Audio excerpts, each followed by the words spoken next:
In the last month, there were multiple NFT projects that launched and made people ridiculously rich. Today, we're going to go over what all of those were. We're going to go over all the crazy stuff that's happened in the NFT space. And we're going to talk about some upcoming projects that I'm looking at. So sit back, relax, enjoy the video. To begin, this video is sponsored by Canto Labs, which is actually my alpha group. If you're interested in joining, I will put the link down below. If you need a place to learn about NFTs, a good community where you can get whitelist, all that kind of stuff, Canto Labs might be the place for you. This video is also sponsored by Syntax Studios, which is my agency. If you need smart contracts, if you're a founder that needs help with the collabs, drop us a DM, we can help you out. So now that I'm done plugging all my shit, let's talk about Checks. So Checks was an open edition project that minted for $8 at the beginning of January. And they are literally checks. Like if you were in the NFT space, you already know it's just a check. But the idea is that if you own these, you could burn them for rarer checks. And it was kind of like a thing where you own them and then you burned it and then that was it. The artist for Checks was Jack Butcher, who a lot of people had already known about. And these effectively kicked off the open edition meta that we saw over the past month. As I said, these minted for $8 and the max floor price for these was 2.7 ETH. And this happened over the span of the month. If you look at this chart right here on January 2nd, you could buy these for 0.01. And then on February 6th, this was the day that they eventually topped out. And 2.7 ETH at the time was somewhere around $4,500 to $5,000. This was the perfect example of if you had minted, I don't know, 10 of these, you would have been able to sell them for 30 ETH pretty much. So that's turning $100 into 50 grand plus, no big deal. Over the past couple weeks, the Checks hype has started to die down a little bit. And I attribute some of that to Bitcoin NFTs. Now you might be saying to me, nah, shit, Bitcoin NFTs, like, okay. So a couple people decided that they were going to go out and they were going to inscribe Satoshis, which is the smallest unit that you have on Bitcoin, with a picture. As you can see here, Dingaling, who's one of the biggest NFT whales, he bought 7 ordinal punks, which were inscribed within the first 1,000 inscriptions on Bitcoin. He bought these for 15.2 Bitcoin or 211 ETH or like $500,000. You might say, Ash, the first 1,000, that's crazy. I never would have hit that. Well, what's even crazier is that there were actually a bunch of collections that started minting out under Bitcoin NFTs. And the idea is that you wanted to have inscription numbers that were low. People really like historical, like the first numbers. So like anything under 1,000 is super rare. Anything under 10,000 is like a little bit less rare, but you see the point that I'm trying to make. So there was a collection of 10,000 Bitcoin punks that got dropped. And I actually know somebody who minted 200 of these and paid somewhere around like, I don't know, a couple $100. And he ended up making hundreds of ETH selling these Bitcoin punks. Now you might say to me, Ash, dude, why didn't you mint any of these? Well, I knew about these, except it was a very difficult and convoluted process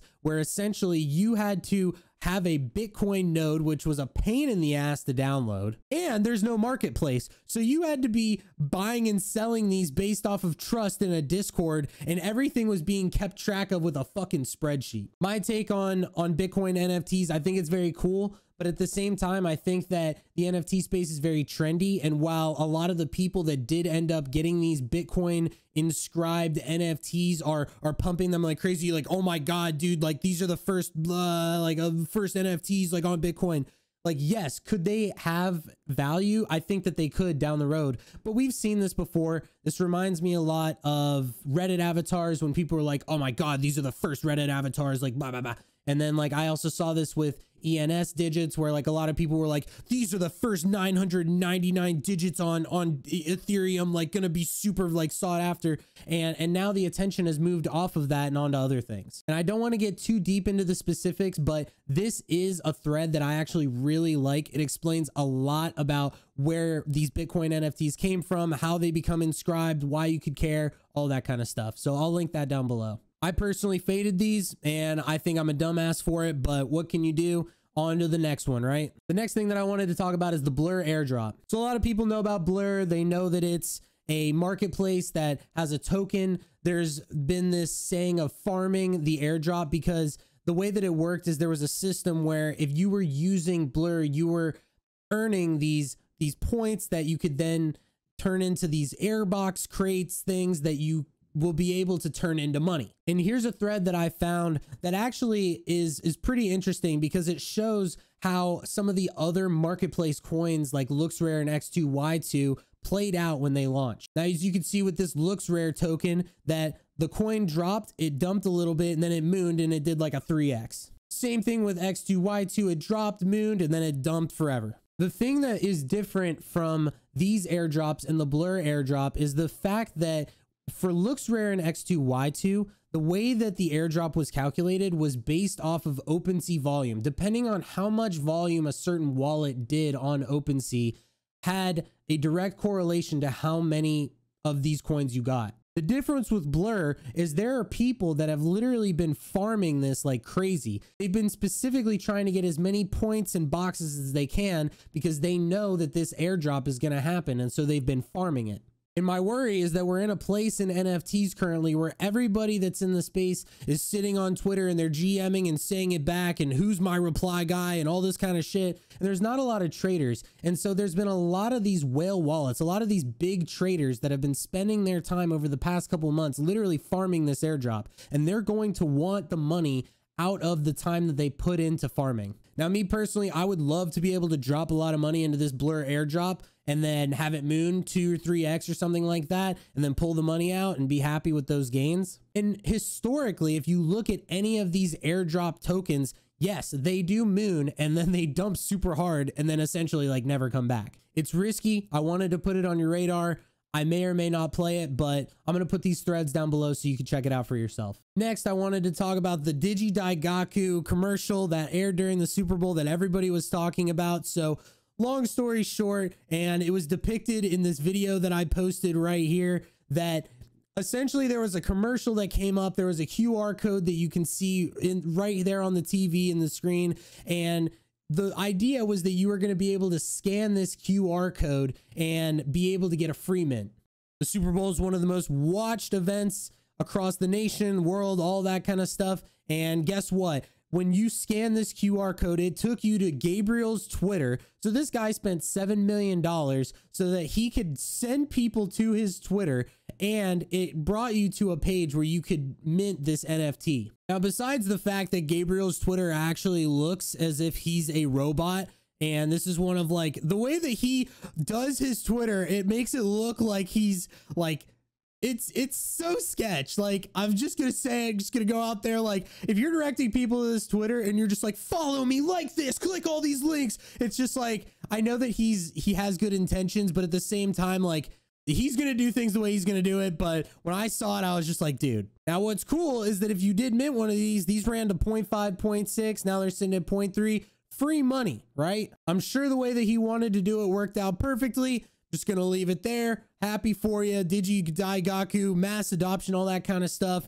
Great. I didn't get one. I was too slow. It sent me to his Twitter. I got pissed off, didn't know what I was doing, decided to go out and make a Twitter video. And sure enough, it got like 200,000 views. So I'm happy with that. So to run through these real quick, these are some projects that I'm actually looking at. The first is Annie Pen Club. This is actually a very, very low supply project, 1,000 NFTs. It's a free mint.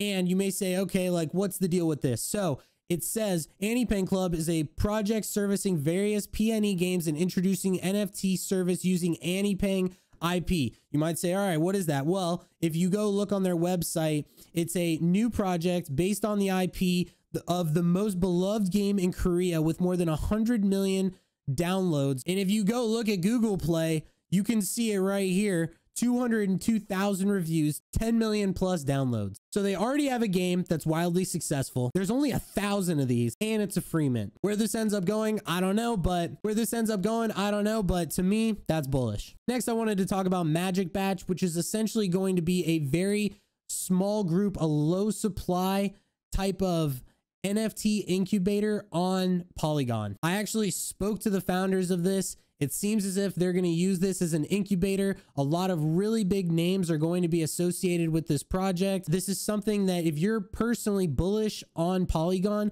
I would keep an eye out for. There's a thread right here that you can go through and you can read, but essentially you're going to have to fill out an application. And I would actually suggest doing that. I'll put the link down below because worst comes to worst, you know, you spend a couple minutes and you don't get it. But like, if you do get it, this is going to be super low supply. I believe it's like 420 supply. Don't know what the mint price is, but I do know that there are some big names that are associated to this, and I think that this is going to be something to watch for sure. Next is Matrix Fire, another project that we did get whitelist spots for Kanto Labs, which I'm really excited about. Taking a look at their Medium article, it says Matrix Fire, the first mobile shooting game in the metaverse. Their website is pretty sick, drops in 1 week, so hopefully I can get this video out as soon as possible because it says that there's 6 days, 5 hours left. There are a ton of eyes around this project, and I will say that this is another example of anime art that I actually personally like, but they are also associated with You Are the Champion, which is a 520 supply NFT project that launched in January that currently has a 7 ETH floor. And as you can see here, read more on our Twitter, Matrix Official, and our website, Matrix NFT. So this next drop is essentially going to be their PFP. I think it looks good. They already have a huge following. I'd keep an eye out for this one as well. And then the last thing that I wanted to mention is Alpha Gardeners. If you're somebody who likes to get in on really good NFT tools, I've actually had Alpha Gardeners in my server at one point. We're about to get it back. They're doing a certain way where if you hold the NFTs, you get a lot of really good bots that will help you navigate and trade in the space. They have ETH bots, Soul bots, Shitcoin bot. Like, it's actually really good. I spoke to these guys on a call. They're trying to give most of the value to the NFT holders themselves, but they are also going to be loaning out their tools to other servers. You have to pay a certain fee. I'm working with them to get those in Kanto Labs once everything launches. They specifically have a partnership with Momentum, which is an NFT alpha group that I'm a part of as well. This is actually going to be a very low supply. So it's going to be, I think, an 888 supply project, but their bots are solid. So I definitely recommend checking them out. And I'm going to put all the links down below. If you've watched this far, I hope you enjoy it. Make sure to drop a like and a comment down below. All the links for all of these are going to be in the description of the video. Enjoy your day, and I'll see you guys in the next video.